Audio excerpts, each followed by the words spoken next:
Mesdames et messieurs, soyez les bienvenus au terme d'une année exceptionnelle et au moment de nous engager dans une séquence importante de la vie politique nationale. Je tiens d'abord à vous adresser tous mes vœux très sincères pour vous et pour vos proches, à commencer comme il se doit par celui d'une bonne santé, dans une période où nous avons appris que nous étions potentiellement tous patients, et j'ai envie de dire à quel point. Mais également, nous avons appris à quel point la santé était un bien collectif que nous devons préserver tous ensemble. Alors les vœux que je m'apprête à vous présenter pour cette année 2022 s'inscrivent en effet dans un contexte très singulier. Et ce, pour trois raisons. La première, bien entendu, c'est la crise du Covid, qui, hélas, nous oblige à vous proposer encore ce format distanciel. La seconde, c'est le bilan d'une année 2021 que nous voulons faire, qui a été si intense en engagement, en travail et en réforme. Et enfin, bien sûr, l'échéance électorale majeure que constitue pour notre pays le choix du prochain président de la République, mais ne l'oublions pas également celui de la prochaine majorité parlementaire. Alors reprenons ces points et la crise du Covid tout d'abord. Lors de mes vœux l'année dernière, la première campagne de vaccination venait tout juste de débuter. De nombreux observateurs étaient sceptiques sur l'atteinte des objectifs gouvernementaux et même sur l'efficacité du vaccin. Qu'en est-il un an plus tard ?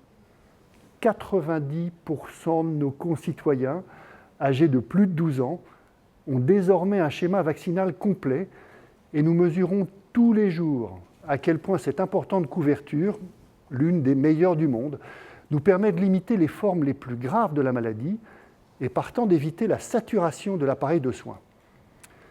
C'est le vaccin qui nous aura permis de retrouver une vie quasi normale au terme d'une année très intense, de même que c'est le vaccin qui nous permet d'affronter plus sereinement la menace de nouveaux variants. Nos laboratoires continuent d'être mobilisés pour mettre au point, si nécessaire, de nouveaux vaccins pour tenir compte de la mutation du virus et de surcroît, de nouveaux traitements prometteurs sont régulièrement et de façon rapide mis à la disposition des patients. Ils témoignent de l'exceptionnelle mobilisation de l'ensemble des équipes de recherche et plus largement de l'ensemble des acteurs de notre secteur. Nous savons tous que cette pandémie est planétaire et que l'accès de tous au traitement est un enjeu essentiel. C'est pourquoi je veux vraiment insister sur le fait qu'à l'échelle mondiale, toutes les capacités de production ont été mobilisées. Les industriels du vaccin ont mis en place à ce jour plus de 300 partenariats de production, de fabrication dans le monde, et la production totale de vaccins devrait atteindre plus de 24 milliards de doses d'ici juin 2022. Pour vous donner une idée de la formidable capacité d'engagement de notre secteur, les capacités de production de vaccins auront été multipliées par 6 en moins de 2 ans. Les entreprises, en parallèle, appliquent des prix responsables, prix coûtants ou prix différenciés qui sont adaptés au pouvoir d'achat des pays les plus pauvres. Et ils respectent également leurs engagements pris en mai et en septembre 2021 de travailler avec les gouvernements et les partenaires, notamment bien sûr le dispositif COVAX, pour soutenir les efforts visant à aider tous les pays à atteindre leurs objectifs de vaccination. À ce jour, plus de 700 millions de doses ont été expédiées par COVAX dans 144 pays dont les systèmes de soins sont moins développés que les nôtres. Nous savons cependant que beaucoup reste encore à faire et nous restons donc pleinement mobilisés. Dans ce contexte, permettez-moi encore une fois de saluer ici l'engagement de tous les collaborateurs de notre secteur qui se sont impliqués sans relâche en toutes circonstances pour assurer la mise à disposition des traitements. Je crois sincèrement que nos entreprises ont démontré des capacités de réaction, de mobilisation, d'innovation, de prise de risque, de résilience exceptionnelles. Et que, oui, je pense que nous pouvons en être fiers tant le défi était important. Alors bien sûr, le regard sur notre industrie a changé positivement, comme le montre l'enquête de réputation qui est menée par le LEM, en partenariat avec Ipsos en septembre dernier. L'année 2021 a tout particulièrement mis sur le devant de la scène les entreprises du médicament, dont l'image sort renforcée grâce à leur rôle prépondérant dans la lutte contre la pandémie. Et les indicateurs de confiance dans le médicament et le vaccin n'ont jamais été aussi élevés.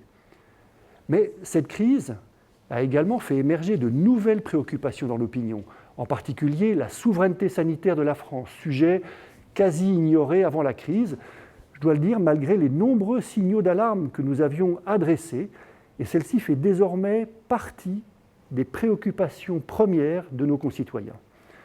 Ainsi, seuls 28% des Français pensent que la France investit suffisamment dans le secteur du médicament pour pouvoir faire face à une éventuelle prochaine crise sanitaire.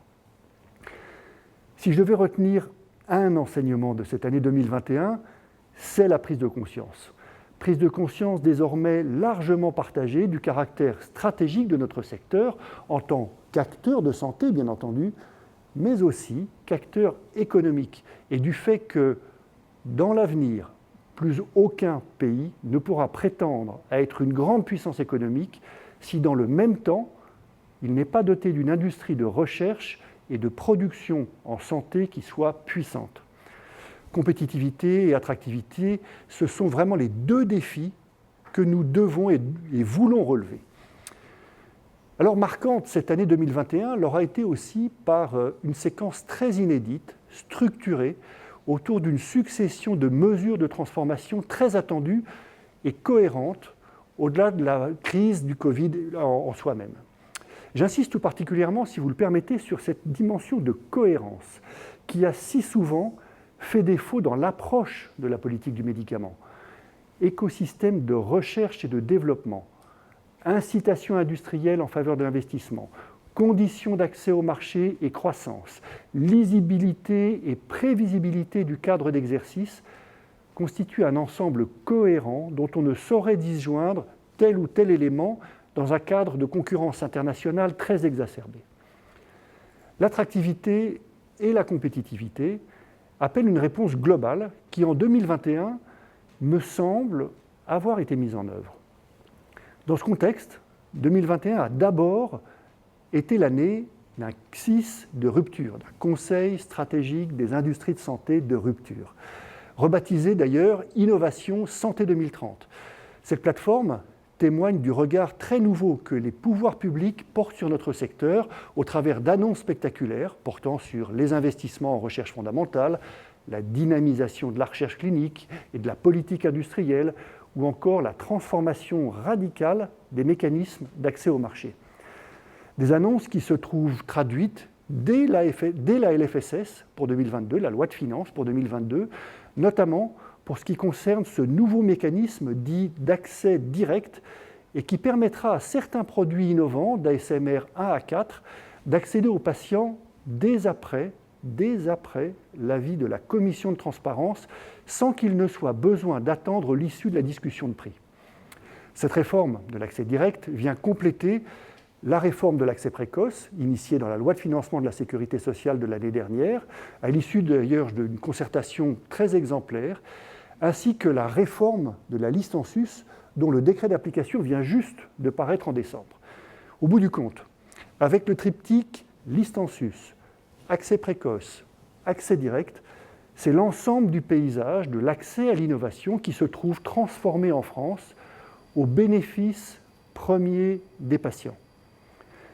L'année qui s'achève est également marquée par le retour de la politique industrielle en France et en Europe sous impulsion française, au travers du lancement de plusieurs initiatives structurantes, appels à manifestation d'intérêt pour rapatrier la production de principes actifs ou de médicaments stratégiques, lancement d'une stratégie d'action dans la bioproduction, lancement d'un projet d'intérêt européen commun pour le développement des innovations en santé, augmentation des crédits CSIS et meilleure prise en compte des investissements dans les négociations avec nos entreprises, avec le CEPS.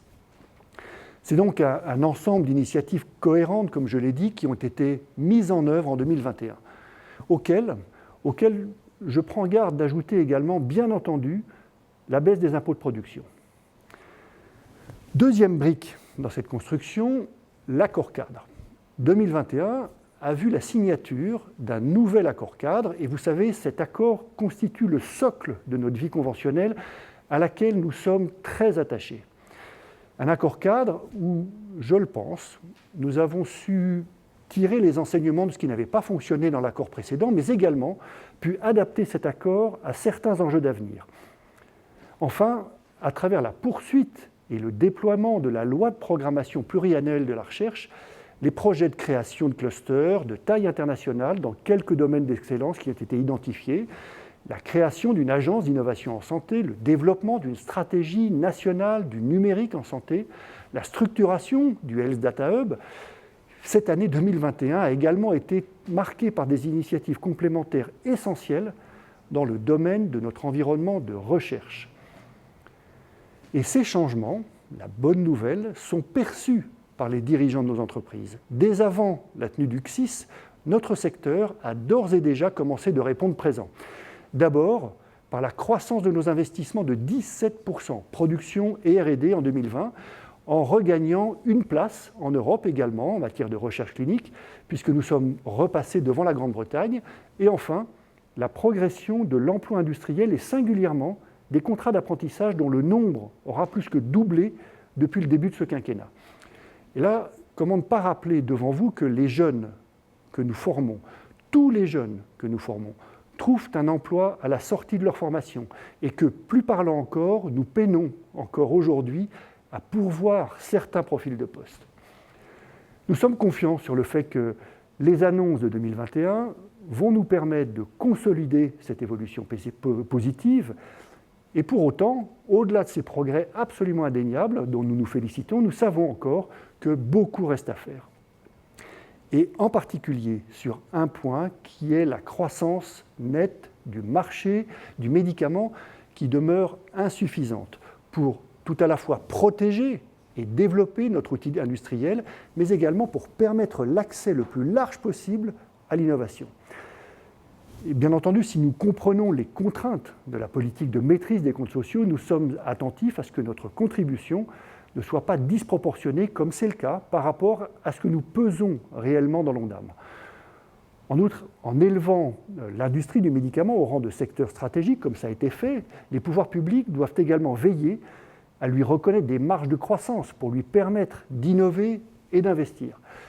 Et c'est pour cela que l'un des enjeux de notre secteur pour la prochaine mandature sera de savoir comment accueillir et accompagner la vague d'innovation sans précédent qui va se présenter dans les années à venir et face à laquelle la contraction du budget de médicaments à laquelle nous assistons depuis une douzaine d'années ne sera plus adaptée.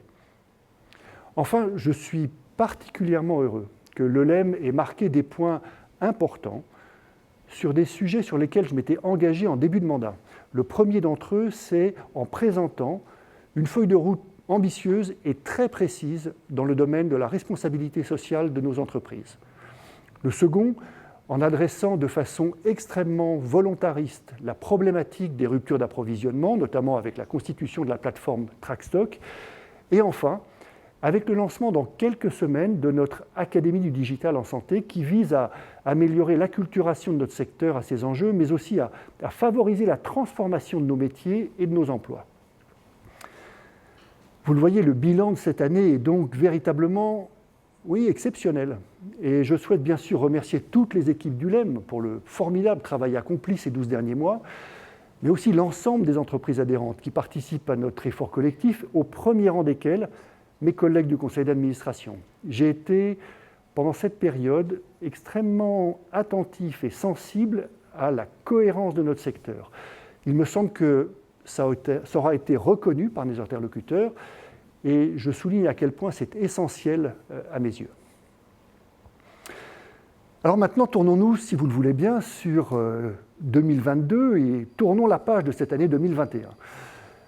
Une année 2022 qui ne sera définitivement pas comme les autres, puisqu'elle sera une année d'élection présidentielle, mais aussi, comme je l'ai dit, ne l'oublions surtout pas, une année d'élection législative.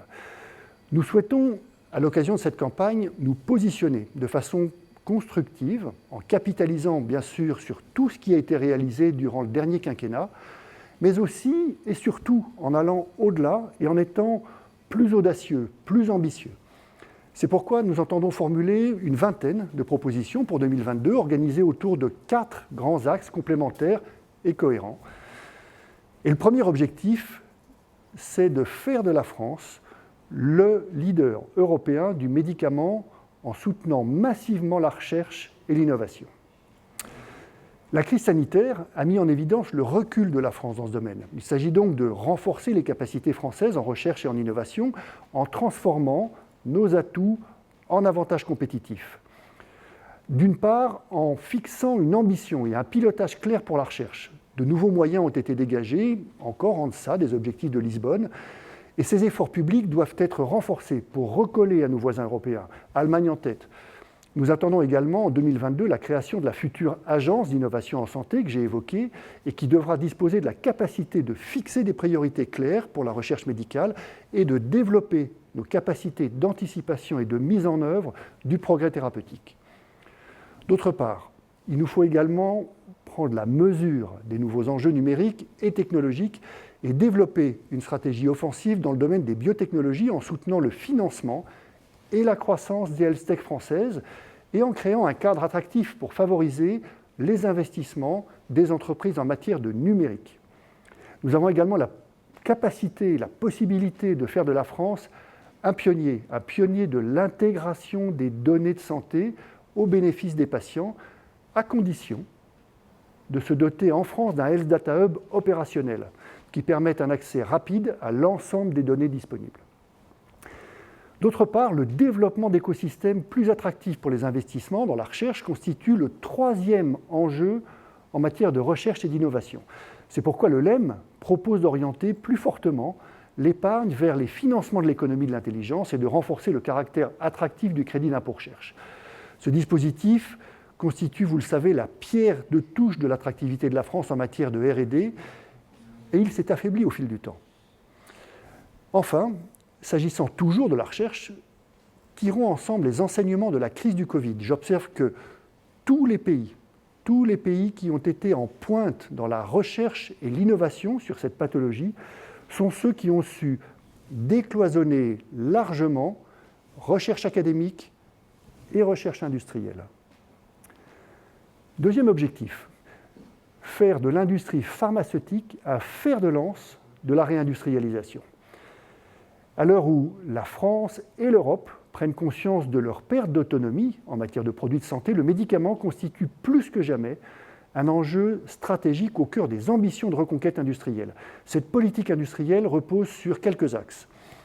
D'une part, la consolidation du tissu industriel existant. Cette action a été engagée au cours de la crise du Covid et elle mérite d'être amplifiée par la mise en place d'une politique fiscale adaptée aux enjeux de renforcement de l'autonomie sanitaire et aussi par le développement d'une stratégie de relocalisation de la production des matières premières et des médicaments stratégiques dans un cadre, il va de soi, qui ne peut être qu'européen.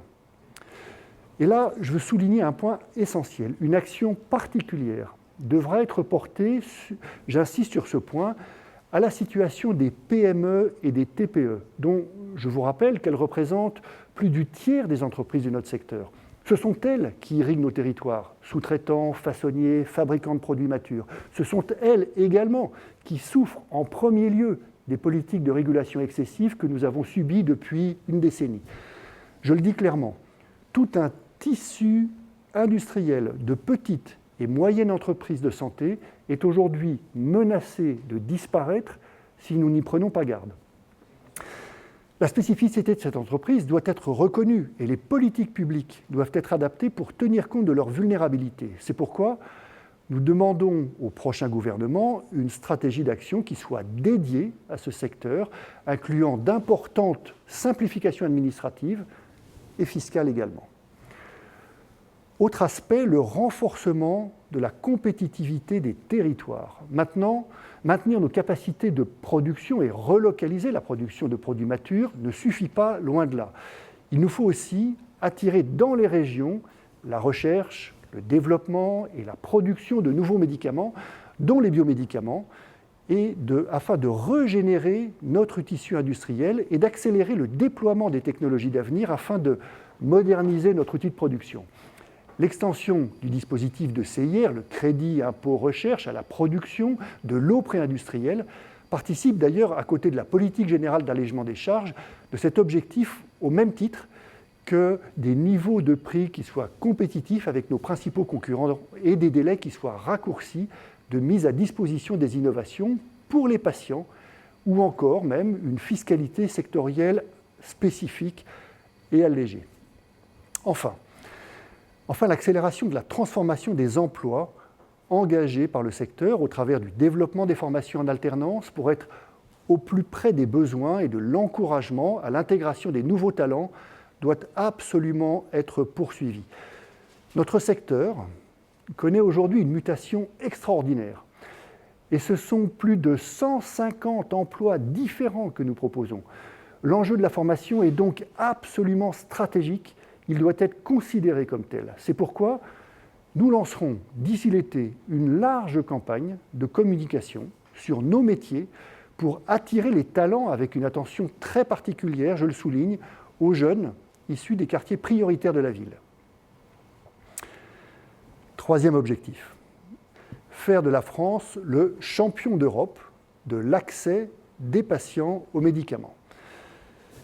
Les révolutions technologiques qui s'annoncent sont porteuses d'espoirs formidables. Le médicament représente une part significative de la dépense des produits de santé et il représente également un engagement majeur, porteur d'emplois, d'investissements et de progrès thérapeutiques au bénéfice des patients. Certains de nos voisins européens font mieux que nous en matière d'accès aux médicaments. Regardons d'abord, nous devons accélérer l'accès des patients français à l'innovation. Des mécanismes d'accès précoce et ou direct sont là, sur le papier tout au moins. Il nous faut désormais les déployer de façon optimale pour que les patients français soient les premiers en Europe à avoir accès aux grandes innovations thérapeutiques qui se dessinent. Autre aspect, l'enveloppe budgétaire. L'enveloppe budgétaire du médicament est, disons-le, inadaptée. Nous avons besoin de définir un budget qui soit alloué aux produits de santé qui répondent tout à la fois aux besoins en santé, aux besoins de financement de l'innovation et à la volonté de relocalisation des activités industrielles sur le territoire. Je le dis donc ici avec beaucoup de force, nous ne pourrons pas mener de front le double défi de l'innovation de rupture et celui de la reconquête industrielle sans qu'un effort très significatif soit fait pour recapitaliser le budget du médicament, laissé quasi exsangue, oui, par plus d'une décennie de régulation totalement disproportionnée. Et à cet égard, une étude Ernst & Young que nous venons de mener établit ainsi clairement que la France est le seul des 5 grands pays européens à avoir connu une récession de son marché entre 2016 et 2019. Avec les prix nets les plus bas des 5 grands marchés, les délais d'accès les plus longs, comment voulez-vous que nous puissions convaincre nos maisons mères de continuer de faire le choix de la France ? Bien sûr, en parallèle, un tel objectif, dont je mesure absolument l'ambition, devra s'accompagner d'un certain nombre de réformes de fond. L'instauration d'un pilotage éclairé de la dépense et de la stratégie de santé sur un horizon de plusieurs années doit permettre de nous donner la visibilité, la stabilité et de favoriser des investissements qui soient durables. D'autre part, la révision de nos mécanismes d'évaluation dans un cadre évidemment européen, l'adaptation du cadre légal et conventionnel pour imaginer des modes de tarification qui soient mieux adaptés aux enjeux des innovations de demain. Et enfin, bien sûr, la modernisation des parcours de soins pour faciliter l'accès au dépistage et à la prévention et améliorer ainsi la prise en charge du premier recours. Enfin, 4e objectif. Tout ceci, pour être possible, passe par une nouvelle gouvernance, une gouvernance du médicament qui soit simplifiée et qui tire toutes les leçons et les conséquences du caractère très stratégique que j'ai souligné de notre industrie. Pour traduire concrètement les impulsions politiques gouvernementales et parlementaires, il est aujourd'hui nécessaire de doter la France d'une politique du médicament qui soit servie par une organisation administrative qui soit plus agile, c'est un terme à la mode, et mieux coordonné. Disons-le clairement, le nombre excessif, très excessif d'opérateurs administratifs dans le champ du médicament et leur non-coordination aboutit parfois à de la non-décision et toujours à une certaine forme d'inefficience. Alors, premier point, la politique du médicament doit être une priorité gouvernementale absolue, fondée sur des objectifs cohérents, j'y reviens. Cette politique doit, sous l'impulsion du Premier ministre, s'articuler autour d'un certain nombre de principes de cohérence générale, en affirmant la prééminence des objectifs de santé publique, scientifiques, industriels, et en faisant de la régulation économique une résultante de ce choix. Deuxième aspect, la gouvernance doit en être resserrée par la création d'un grand ministère en charge de la recherche, de l'industrie et de l'innovation, qui rapproche l'amont et l'aval de la chaîne de valeur par la création d'un ministère de la Santé régalien aux compétences élargies sans nécessairement que celle-ci englobe la gestion des comptes sociaux et qui puisse donc être un ardent défenseur de notre secteur. Nous mesurons, il faut le dire, la volonté du prochain gouvernement très rapidement, puisque la LFSS de 2023 arrivera très vite, et elle devra traduire et amplifier l'effort de redressement qui a déjà été engagé en 2021. Alors nous aurons l'occasion, bien sûr, de débattre de l'ensemble de ces sujets avec ces propositions et l'ensemble des équipes des candidats à l'élection présidentielle. Et nous le ferons à travers la plateforme La Santé Candidate, pour laquelle nous vous donnons rendez-vous. Je crois que vous l'aviez beaucoup appréciée lors de la dernière campagne et nous allons la reconduire. Il s'agit du premier comparateur de programme santé des candidats déclarés ou potentiels à la présidentielle de 2022. En quelques clics, les internautes découvrent les propositions des candidats en matière de santé, renotent leurs dernières déclarations, et ils ont aussi la possibilité de comparer des programmes entre eux, de les liker ou de partager sur leurs propres réseaux sociaux les propositions des uns et des autres. Notre plateforme de propositions vient en miroir de ce comparateur, et donc nous l'enrichirons d'un volet fact-checking, le fameux scan du LEM. Alors pour conclure, nous avons très souvent eu l'occasion, lors des échéances électorales précédentes, de regretter l'absence de la santé en tant que thème majeur du débat politique. Les 2 années que nous venons de traverser ont complètement changé la donne. La santé est devenue la préoccupation principale de nos concitoyens. Au-delà des tensions à l'hôpital ou des faiblesses de notre politique de santé publique, n'oublions pas que la sortie de crise repose sur le médicament, qu'il s'agisse de vaccins ou de traitements destinés à la prise en charge des patients. Les États-Unis, la Chine ont fait de l'industrie pharmaceutique un des fers de lance de leur politique industrielle et de recherche. Plus près de nous, l'Allemagne, l'Italie, la Suisse ont fait de même. Ce constat doit inviter l'ensemble des candidats à l'élection présidentielle à prioriser notre secteur et à en faire, plus que jamais, un secteur stratégique de sortie de crise pour notre pays. En termes de santé, bien évidemment, mais également en termes d'innovation, d'investissement, d'emploi, de développement économique. Alors, au terme de cette présentation, je veux vraiment terminer en renouvelant auprès de chacun d'entre vous tous mes vœux pour cette nouvelle année, ô combien importante, vous l'avez compris, et au-delà, bien sûr, de notre secteur, pour l'ensemble de notre pays. Et donc, je vous propose de passer dans une nouvelle phase où nous allons répondre à vos questions, et je vais rejoindre pour cela Clarisse Lost, qui est administratrice du LEM et présidente de la commission communication et du comité affaires publiques, et puis également Philippe Lamoureux, qui est le directeur général du LEM, que je vais retrouver pour prendre vos questions. Je vous remercie.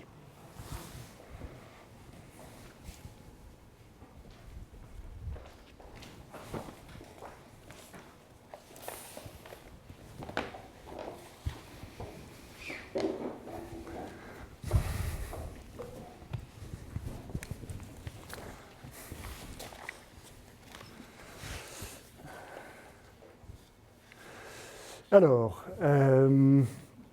écoutez, je vais commencer avec les questions que vous êtes en train de poster. La première d'entre elles, c'est comment allez-vous porter vos propositions auprès des candidats à l'élection ? Alors, la meilleure façon de la porter, c'est de vous dire qu'à l'instant même où je vous parle, ces propositions, notre programme, nos recommandations sont portées auprès des équipes de campagne ce matin. Mais peut-être, Clarisse, tu peux nous en dire un petit peu plus parce que c'est toi qui portes cette plateforme Comité d'affaires publiques et communication. Alors effectivement, tu parlais des plateformes qui comportent, en fait, de la plateforme qui comporte nos 29 propositions autour des thèmes que tu as clairement discutés dans tes vœux. Et cette plateforme, Construire ensemble notre futur en santé. Donc cette plateforme a été communiquée dès ce matin à l'ensemble des parties. Et alors ensuite, il y a plusieurs volets sur comment on va animer tout au long de ces prochaines semaines. Alors déjà, le site internet La Santé Candidate, qui va effectivement reprendre un comparatif des différentes propositions des partis, mais aussi mettre en regard nos propositions que nous portons au niveau du LEM. Et puis, nous allons effectivement rencontrer directement les différents partis qui le souhaitent, de façon à pouvoir échanger constructivement sur les différents programmes et de pouvoir ensemble essayer aussi d'informer sur notre secteur et des points qui sont importants. Et puis tout ça se terminera, alors peut-être pas terminé, mais en tout cas c'est le 23 mars, par un grand débat public ouvert à tous, où nous allons réunir des experts du monde politique et du monde de la santé pour revenir un peu sur tout le débat autour de la santé lors des présidentielles. Merci. Tu as souligné le fait que nous voulons avoir un débat qui soit un débat constructif, et je pense que c'est important. On ne souhaite pas rentrer dans la polémique, mais bien dans un débat de construction. On a compris à quel point le secteur était stratégique. Deuxième question, quelle est la mesure de votre plateforme qui soit la plus importante? Alors là, vous l'avez compris, je crois que sans aucun doute, la mesure la plus importante est celle de la croissance. Nous avons compris qu'il est très difficile d'imaginer le développement d'un secteur, aussi stratégique soit-il, et comme la santé l'est, et comme j'ai cherché à le partager avec vous, sans lui donner des marges de développement et des marges de croissance. Donc la priorité, sans aucun doute, ce sera la croissance et retrouver des marges de croissance plus importantes. Juste un chiffre, vous vous souvenez que notre secteur a connu une croissance zéro pendant une dizaine d'années. Et par ailleurs, notre secteur, qui représentait à peu près 15% des dépenses de santé il y a encore moins de 10 ans, en représente 12-11% aujourd'hui. Donc on voit à quel point il est nécessaire, pour lui permettre ce développement, encore une fois, de lui redonner des marges de croissance. Troisième question, est-ce que la crise sanitaire provoque un absentéisme dans le secteur, usines, pénurie de médicaments? Alors là, les chiffres sont très clairs sur le sujet. Nous avons un absentéisme en moyenne qui tourne autour de 5%.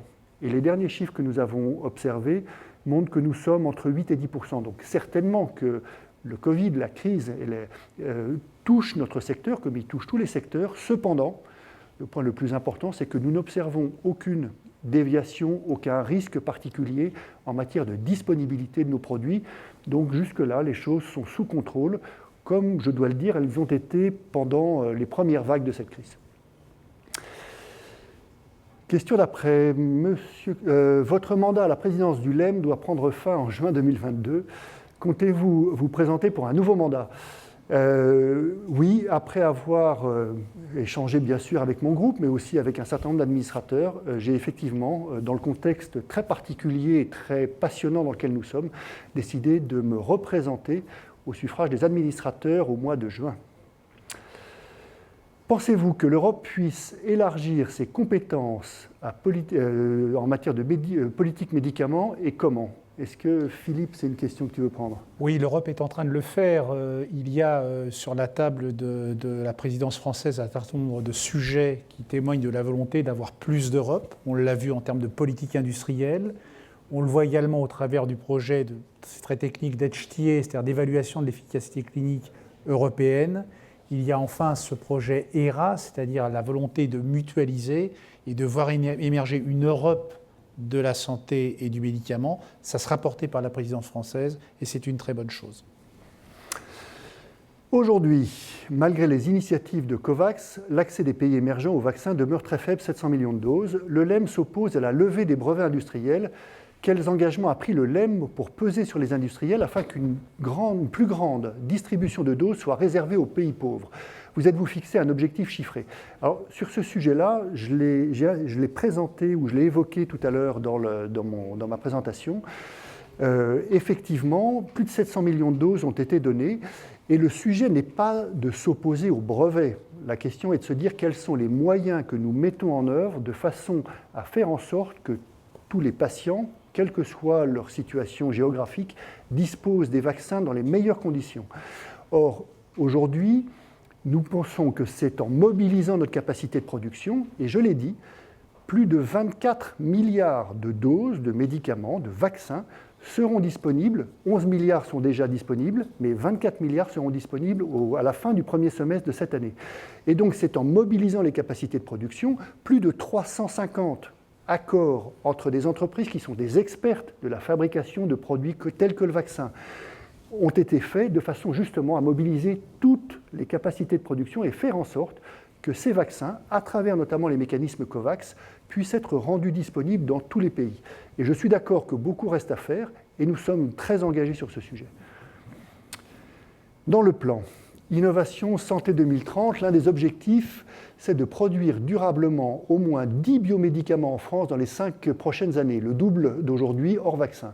Problème, le réseau des sous-traitants pharmaceutiques ne serait pas à la hauteur, selon une consultation publique menée par Bercy. Quelles actions devraient être menées selon vous? Philippe, je te sens... Non, je pense qu'on n'est évidemment pas à l'origine de cette annonce. Hein. Donc on sait bien que l'objectif est extrêmement ambitieux. Ce week-end, le plan Bioprod a été présenté par le gouvernement. C'est un périmètre sur lequel on est extrêmement actif. Il faut reconnaître que cet objectif qui est fixé est très ambitieux, objectivement. Depuis 2020, assiste-t-on à la relocalisation de certaines des activités de production dans le secteur de l'industrie pharmaceutique? Constatez-vous une tendance? Écoutez, la tendance que j'observe, c'est celle que j'ai évoquée tout à l'heure, c'est-à-dire le fait que la croissance des investissements en France de notre secteur a progressé de 17% à 9 milliards sur la dernière période. Ce qui montre que, enfin la dernière période, c'est la dernière année, ce qui montre qu'effectivement, il y a une inflexion du regard et de l'attention portée à notre secteur pour rapatrier, et là je reviens à ce que je disais, rapatrier des productions qui étaient parties, d'une part, donc là il faut redonner de la compétitivité, et puis également, c'était la question d'avant, comment faire en sorte d'attirer en France les médicaments de demain et la pharmacopée de demain, notamment dans le domaine des biotech, des thérapies géniques, etc. Bonjour, malgré les ambitions européennes pour le secteur, la présidence française de l'Union européenne, présentée par le président, comporte peu d'objectifs liés à la santé et a priori d'autres domaines tels que la défense. Qu'en pensez-vous? Alors, ça... Je trouve la critique un peu injuste parce qu'en réalité, quand vous regardez la communication qui a été faite par la France au démarrage de la présidence, la santé bénéficie quand même d'un champ prioritaire et par ailleurs, elle invase un certain nombre d'autres thèmes. Ce qui est également très intéressant quand vous regardez la communication qui a été faite, c'est qu'il y a une volonté d'articuler la présidence française, donc on sait qu'elle risque d'être un petit peu tronquée par les échéances politiques, avec la présidence tchèque et la présidence suédoise. Donc je le redis, il y a une volonté de mettre en place une véritable union de la santé publique. En amont, pendant la crise de la Covid, le gouvernement a aussi montré qu'il cherchait des réponses européennes aux problèmes de rupture d'approvisionnement, aux problèmes d'acquisition de vaccins.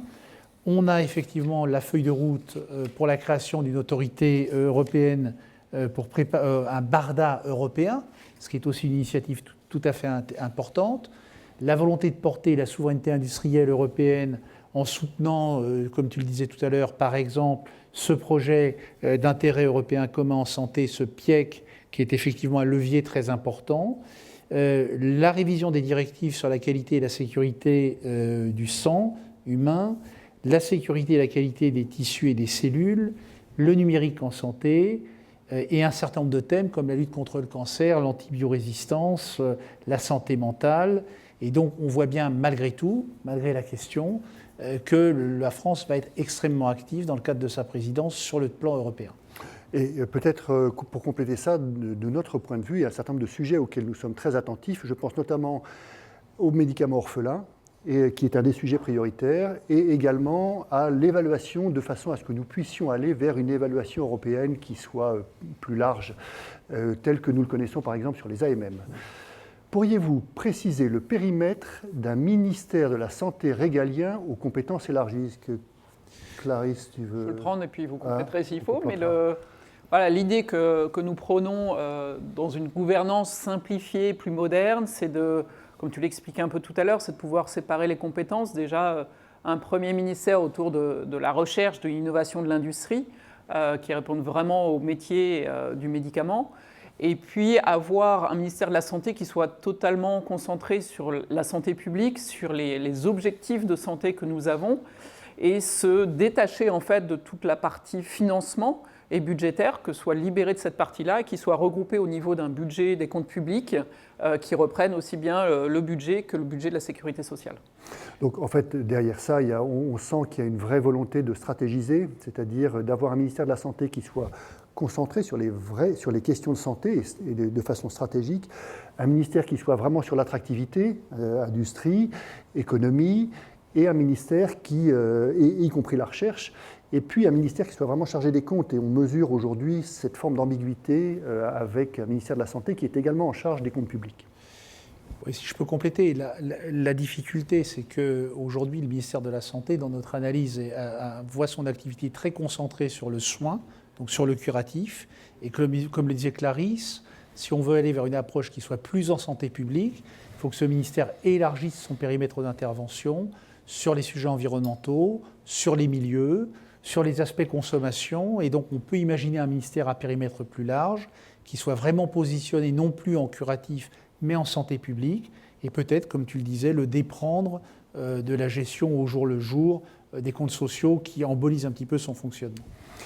Alors j'ai une question maintenant sur la façon dont on qualifierait nos relations entre le LEM et les industriels et le nouveau président du CEPS, question qui faisait débat lors des derniers vœux. Alors je pense que l'un et l'autre, vous avez certainement beaucoup de choses à dire sur le sujet. Moi je voudrais juste commencer en disant que le nouveau président du CEPS s'est impliqué immédiatement dans la définition, dans le travail, dans la rédaction de cet accord-cadre. Cet accord-cadre, j'ai souligné tout à l'heure à quel point il était structurel pour nous, à quel point c'est la pierre angulaire de notre relation. Et ce faisant, il a établi avec nous une forme de dialogue qui a radicalement, je pense, changé et en tout cas montré l'écoute qui était accordée à notre secteur. Mais peut-être que Clarisse ou Philippe, vous voulez faire un commentaire.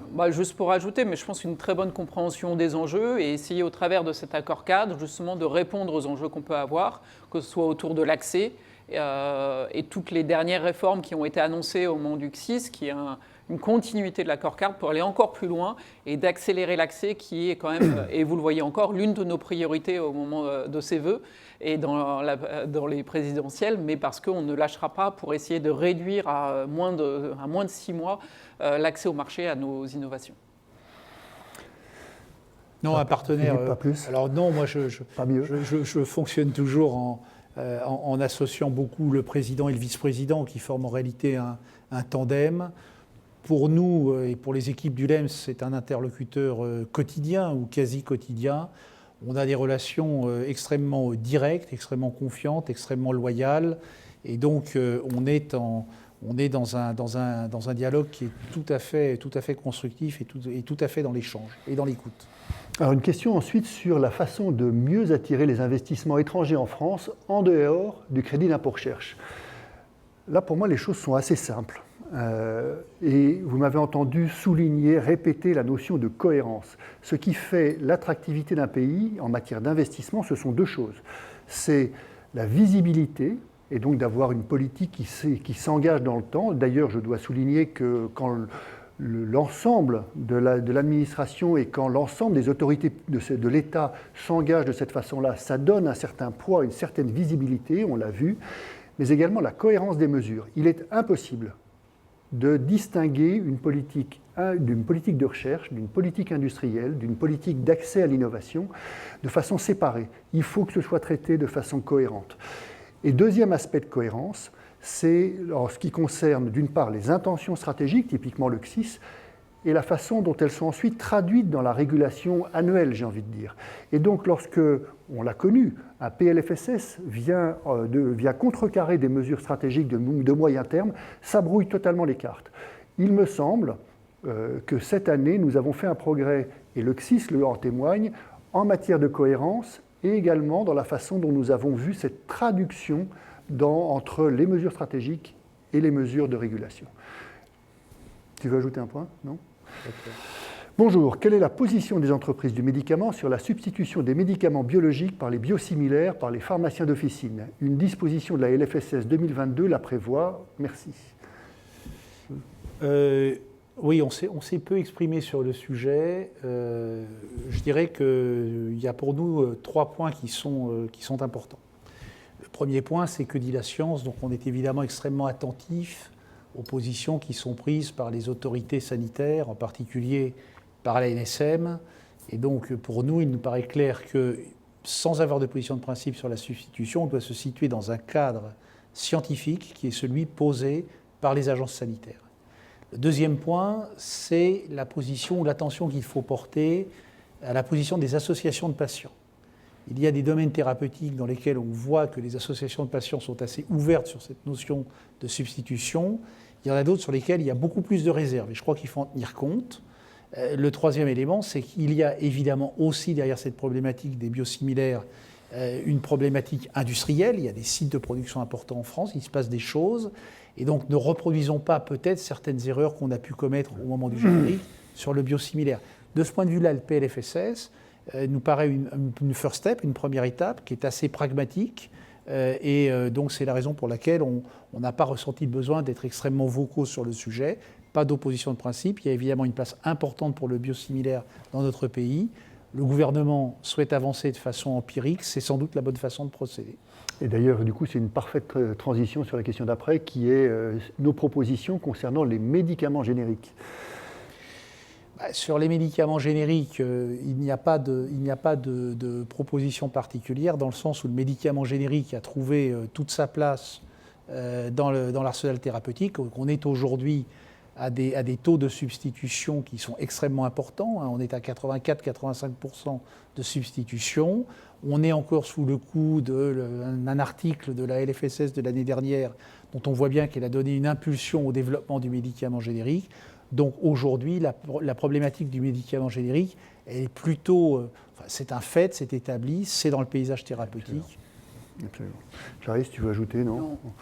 Sur la question d'après, avez-vous avancé avec vos collègues européens sur la définition d'une stratégie commune pour la relocalisation d'un certain nombre de principes actifs au sein de l'Union pour limiter notre dépendance vis-à-vis d'autres acteurs internationaux? Est-ce que aujourd'hui, effectivement, je l'ai évoqué tout à l'heure et vous pourrez compléter l'un ou l'autre, on a mesuré que d'abord l'Europe a constaté de façon générale cette autonomie sanitaire qui était fragilisée d'une façon générale, particulièrement dans une situation de crise telle que nous avons vécue. Tous les pays l'ont constaté et effectivement, dans le mandat européen, la France a porté cette question de l'industrialisation à ce niveau-là. Et nous savons que beaucoup reste à faire. Nous avons un dialogue avec nos interlocuteurs, mais c'est plutôt au niveau des gouvernements que les choses se font.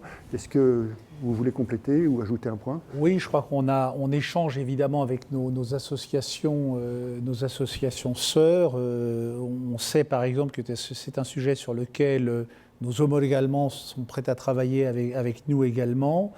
La difficulté sur les principes actifs, elle est double.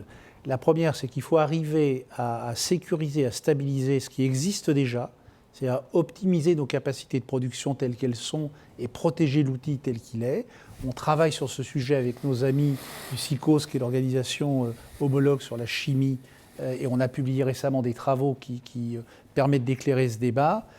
Pour le reste, effectivement, il y a un travail en cours au niveau européen.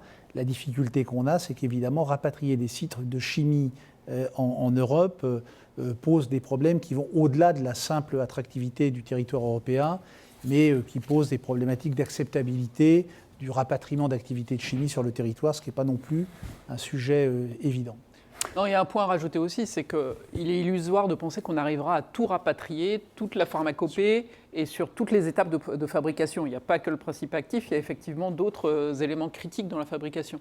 Donc je rejoins peut-être les questions sur la présidence française à l'Union européenne et l'importance des priorités de santé, parce que c'est aussi définir au niveau européen quels sont ces médicaments stratégiques sur lesquels on veut absolument pouvoir avoir une indépendance, une autonomie au niveau européen. Et ça va demander la coordination au niveau des États et une priorité au niveau de la présidence de la France. Un sujet qui arrive maintenant sur la façon dont le LEM entend soutenir le financement et la croissance des health tech françaises. Quelles actions, quel budget pour 2022 ? Peut-être que, je ne sais pas si Clarisse ou Philippe, vous voulez commenter sur ce point-là. Vous l'avez vu dans le programme, ça fait partie d'une des mesures que nous avons très clairement, notamment dans la façon de soutenir la recherche et l'innovation. Nous avons une mesure particulière sur notamment les nouveaux enjeux du numérique en santé et les nouveaux enjeux technologiques. En développement d'une part, une stratégie offensive dans le domaine des biotechnologies en soutenant le financement et la croissance des health tech françaises, et puis d'autre part, en développant un cadre qui soit attractif pour favoriser les investissements en matière de numérique, et notamment avec un aspect fiscal derrière ça. Dernière modification du statut du LEM prévoit la parité de ces instances au prochain mandat. Êtes-vous confiant dans votre capacité à atteindre cette parité ? Quid de la parité dans les différentes familles de laboratoires du LEM ? Je n'ai pas les derniers chiffres, je ne sais pas pourquoi on se tourne vers moi. La parité de mettre, c'est peut-être... Non, c'est un bon point, et c'est pas... Effectivement, j'ai commencé par y répondre, et puis après ça... La parité, effectivement, le LEM s'est saisi de ce sujet sérieusement, et heureusement, il y a l'année dernière, en se fixant un objectif de parité. Et aujourd'hui, on est en train de faire un premier exercice de projection sur notre prochain conseil d'administration pour voir à quoi ça ressemble, en se disant, il y a certaines familles, pour dire les choses simplement, dans certains environnements, la parité n'est pas un sujet, dans d'autres peut-être plus, et donc on a besoin de voir comment, parce que la question n'est pas de savoir si, mais comment nous arriverons à ces 50% que nous nous sommes fixés. Je pense qu'un point qu'il faut souligner, c'est que la parité est là dans nos laboratoires. Ouais. Et je pense qu'on est une industrie assez modèle avec, alors, je pense que vous avez plus les chiffres que moi, 60% je crois de... 56. 56, voilà, précisément. Donc on voit qu'au niveau de nos entreprises, cette parité est extrêmement respectée et progressivement, et on voit la tendance qui s'accélère aussi au niveau des présidents de filiales et au niveau du coup des différentes instances au niveau du LEM et des laboratoires. Donc on vous donne rendez-vous au mois de juin, et quand on aura fait nos élections. Philippe, depuis 2020, assiste-t-on à la relocalisation de certaines activités de production dans le secteur de l'industrie pharmaceutique ?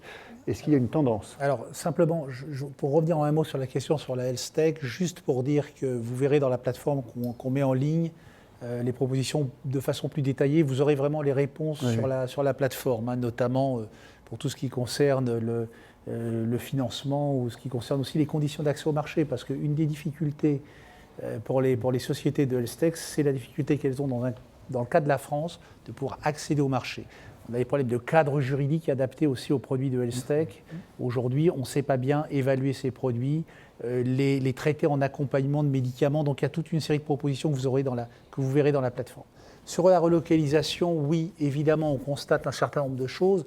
Il y a eu des choses très spectaculaires qui ont été mises en avant. Mais ce que je relève surtout, c'est que vous vous rappelez qu'au moment de la crise de la Covid, le gouvernement avait lancé un AMI, un appel à manifestation d'intérêt pour la relocalisation d'activités industrielles, et qu'il y a eu effectivement un certain nombre de projets qui ont été soutenus, qui ont été financés. Donc ça montre que les industriels répondent présents et qu'il y a eu un certain nombre d'initiatives. On a beaucoup mis en avant le paracétamol parce que c'était assez spectaculaire, mais il y a toute une série d'investissements qui ont été faits avec une volonté de relocaliser. Simplement, et comme tu le disais tout à l'heure, et c'est important, l'approche de la relocalisation, elle doit être européenne. On ne va pas relocaliser un site de production d'API dans chacun des différents pays européens. Il faut une concertation européenne et la France y travaille, j'imagine. Ok, pouvez-vous nous en dire plus sur l'Académie du Digital en Santé ? Merci. Alors, j'ai insisté sur le fait que l'Académie du Digital en Santé, ça fait partie des réalisations vraiment stratégiques des derniers mois par le LEM, et cette Académie va être lancée très officiellement dans les semaines qui arrivent. Pourquoi c'est tellement important comme sujet ? C'est parce que le digital, dans notre métier, il est partout. Il est tout au long de la chaîne. Il est en recherche, il est en développement, il est en production, et il est également dans l'accès et dans le parcours de soins du patient. Or, on voit à quel point les choses vont vite, et donc à quel point également l'acculturation et la prise en main et la maîtrise de ces sujets du digital, dans lequel la France, d'une façon générale, est plutôt très bien placée, est important. Et donc l'objectif de cette Académie du digital est de créer des modules de formation qui soient rendus disponibles, en particulier aux collaborateurs des entreprises du médicament, sur tous les sujets les plus élaborés comme les sujets les plus simplistes quelquefois, mais de façon à favoriser, à accélérer cette acculturation pour l'ensemble de nos personnels. Et donc nous travaillons avec des partenaires qui montent ces modules et qui vont les rendre disponibles pour l'ensemble de nos collaborateurs. Mais j'insiste sur cette notion du fait que le digital, il est partout. Et que dans notre métier, c'est un enjeu qui est absolument stratégique et singulièrement en France, dans lequel nous avons un savoir-faire qui nous est reconnu. Lors de la dernière élection présidentielle, le LEM s'était ouvertement prononcé pour un candidat. Pensez-vous agir de même cette année ? Je n'ai pas souvenir que le LEM s'était prononcé clairement pour un candidat, mais en tout cas, clairement, ce n'est pas le rôle d'un syndicat professionnel de se positionner pour un ou un autre candidat. Ce que le LEM fait, c'est de présenter ses mesures, vous les avez vues, elles seront disponibles, et puis de dialoguer avec ces candidats. J'insiste sur ce que disait Clarisse, dans un esprit de dialogue qui soit un esprit constructif et pas de diabolisation, de façon à faire en sorte que ces mesures avancent. Donc vous n'entendrez pas le LEM se positionner pour tel ou tel candidat. Ce n'est pas notre métier. Avez-vous noté des avancées depuis le lancement de la stratégie décennale de lutte contre le cancer, notamment pour l'innovation thérapeutique ? Cette approche devrait-elle être étendue à d'autres pathologies, questions de santé ? Écoutez, je pense que c'est un peu tôt pour dire la vérité.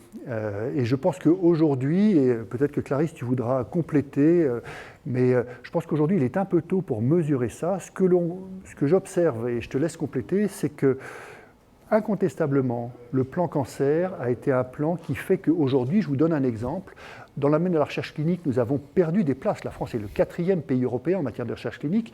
En revanche, nous sommes le 2e dans le domaine de l'oncologie. Et nous sommes notamment plus présents dans le domaine de l'oncologie sur les phases précoces, qui sont des phases qui sont extrêmement importantes et qui permettent bien souvent d'ailleurs d'apporter des premières solutions thérapeutiques aux patients. Ce plan cancer, il a été reconnu dans le monde entier comme une référence. D'autres pays s'en sont inspirés. Et donc, il est essentiel de continuer à le faire vivre. Il y a eu beaucoup de questions sur le prolongement de ce plan cancer. Il a pris une forme différente. Néanmoins, la stratégie française en oncologie, qui nous est reconnue, se doit prolonger. Il est peut-être un peu tôt. Est-ce que tu veux compléter ? Non, pour moi, il y a deux axes effectivement qui sont assez concrets. C'est effectivement d'un point de vue recherche clinique, comme tu le disais, parce qu'on est extrêmement actif à travers nos laboratoires en recherche clinique en France. Et ça, c'est un point important parce que c'est aussi de l'accès pour les patients sur des cancers qui sont souvent incurables et d'avoir accès très rapidement aux différents produits médicaments qui sont en développement. Le deuxième point, c'est qu'on voit quand même des avancées en termes de délai d'accès. Ça, c'est un autre point qui est important. Et les réformes actuelles qui sont mises en œuvre viennent aussi clairement supporter les délais d'accès dans le cancer, que ce soit au travers de l'accès direct, de la liste en sus et l'accès précoce, qui sont autant d'éléments qui viennent favoriser effectivement la prise en charge du cancer en France. Mais il y a encore beaucoup d'autres points sur lesquels il faudra un peu plus de temps. Quel niveau de relation avec les représentants d'autres acteurs de la santé, notamment les associations de patients et les professionnels de santé, sont-elles amenées à être développées ? Est-ce que tu veux garder ou d'une façon générale, puisque la question de nos relations avec les patients est posée. Je pense qu'aujourd'hui, notamment par l'évolution de la nature des portefeuilles que nous avons, l'évolution également de la technologie, on a évoqué notamment les questions du parcours de soins, il est absolument essentiel que nous puissions avoir un dialogue avec ces associations de patients pour voir avec elles comment les accompagner pour permettre au traitement que nous développons d'être les mieux pris en charge, les plus efficaces et de comprendre également ce que peuvent être leurs attentes dans ce domaine.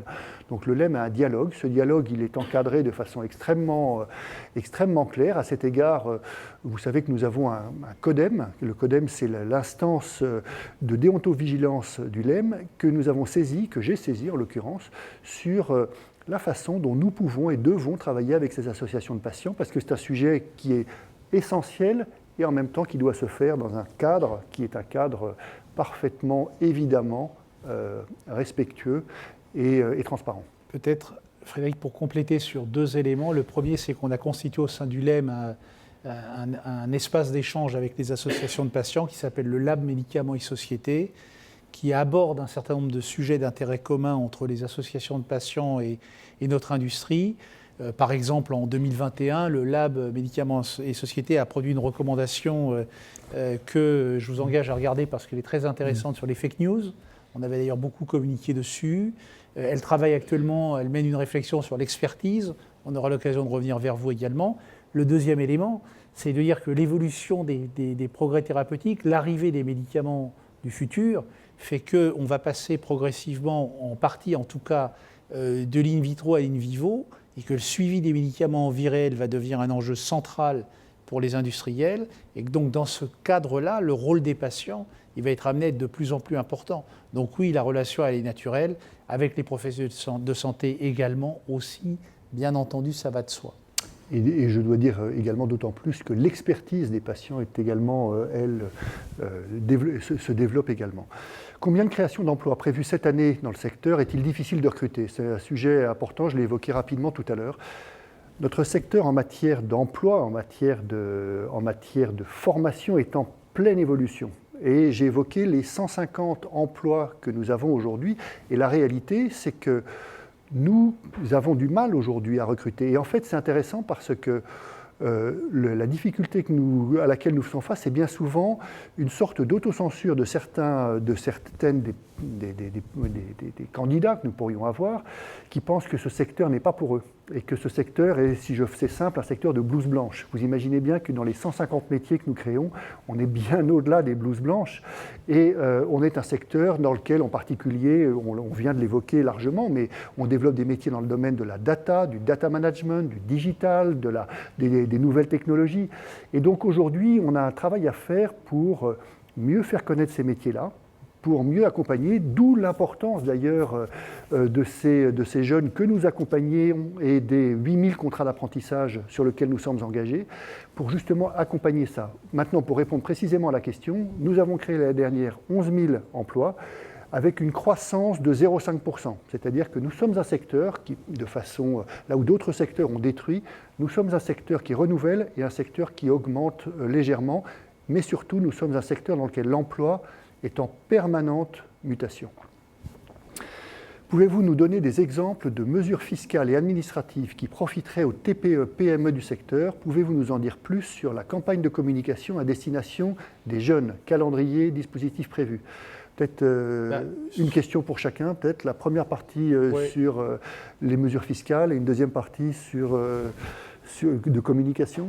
Alors sur les PME, donc, comme tu l'as dit dans ton exposé liminaire, on a une vraie difficulté aujourd'hui, c'est la situation des entreprises de production de taille intermédiaire ou de petite taille qui sont dans la production de produits, souvent des produits matures, et qui donc prennent de plein fouet les baisses de prix. Et aujourd'hui, on sait bien qu'on a tout un tissu industriel de PME et de sous-traitants qui sont en grande difficulté du fait de ces politiques.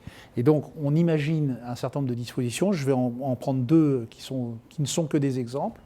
La première, c'est un mécanisme de guichet unique dans le dialogue avec les autorités. C'est compliqué pour les PME d'avoir une multiplicité d'interlocuteurs au niveau des différentes autorités, en particulier au niveau des autorités sanitaires. Deuxième exemple, il y a des pays, on voit ça chez nos voisins européens, dans lesquels la fiscalité, par exemple, des droits a été adaptée à la situation des PME, en particulier les droits d'enregistrement et les différentes taxes versées aux agences sanitaires. Donc ce sont 2 exemples sur lesquels on pourrait imaginer travailler. Sur l'emploi, très rapidement, on est extrêmement présent dans les salons. Donc ce n'est pas une action de communication one-shot ponctuelle sur l'emploi des jeunes, c'est vraiment un travail de fond où on va sur le terrain, on présente les métiers, on discute avec les collectivités territoriales, tout ça dans le cadre de notre organisation de la formation, et donc tout ça étant dirigé par la direction de Pascal Le Guyader.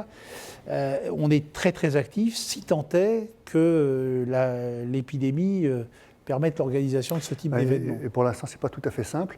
Maintenant, il faut également souligner que nos entreprises font également beaucoup sur ce sujet-là, dans tous les forums qui sont possibles auprès des différentes cibles de collaborateurs, et pas uniquement chez les pharmaciens et les médecins. Bonjour, le retrait de la demande d'autorisation du Health Data Hub auprès de la CNIL pour héberger le SNDS, notamment, inquiète-t-il de l'EM? Alors c'est un sujet dont on a parlé d'ailleurs tous les trois tout à l'heure. Est-ce que tu veux dire un mot, Clarisse? Je pense que je pense qu'il faut remettre un peu dans le contexte. La France a un écosystème de santé qui pourrait positionner la France comme vraiment le leader de la recherche en données de santé, au travers de la taille du pays, de la population, de nos systèmes et du SNDS, qui sont toutes les données administratives, qui est quelque chose d'assez unique si on se compare à d'autres pays. Mais aujourd'hui, il y a des vrais freins d'accès à cette donnée pour les industriels et aussi, j'ai envie de dire, d'un accès rapide. S'il faut 8 mois pour avoir commencé à analyser les données, voilà, le train est déjà passé. Et donc le Health Data Hub est une vraie opportunité pour se structurer et pour permettre un guichet unique, pour avoir une gouvernance simple. Et on fonde beaucoup d'espoir sur un Health Data Hub. Alors il y a un coup d'arrêt, qui est une suspension pour mieux redémarrer. En tout cas, puisque c'est l'occasion des vœux, mais les vœux que ça redémarre très vite, on en a besoin et il y a une vraie opportunité pour la France. Merci beaucoup. Je crois qu'il n'y a plus de questions et peut-être alors, peut-être le dernier mot pour conclure. Je pense que s'il fallait retenir une chose de cet échange qu'on a eu avec vous et puis également de la présentation de tout à l'heure, c'est vraiment à quel point ce secteur qui s'est illustré de façon assez singulière pendant cette période, qui n'est pas tout à fait finie, et qui a révélé peut-être au grand public également des choses qui étaient ignorées au préalable, des forces, peut-être aussi des fragilités auxquelles on fait attention, mais est un secteur qui est absolument stratégique. Et nous nous réjouissons de ce que ce secteur soit identifié dans la campagne, et cette plateforme que vous avez reçue, que vous allez recevoir, et qui va nourrir notre dialogue sur les sujets de santé dans les prochains mois, est essentielle. Elle est là pour vous, profitez-en, regardez-la avec attention, et nous aurons l'occasion de continuer ce dialogue avec vous dans les semaines et dans les mois qui viennent, qui vont être passionnants sur nos sujets. Merci beaucoup, merci à Clarisse, merci Philippe. Et bonne année. Et bonne année.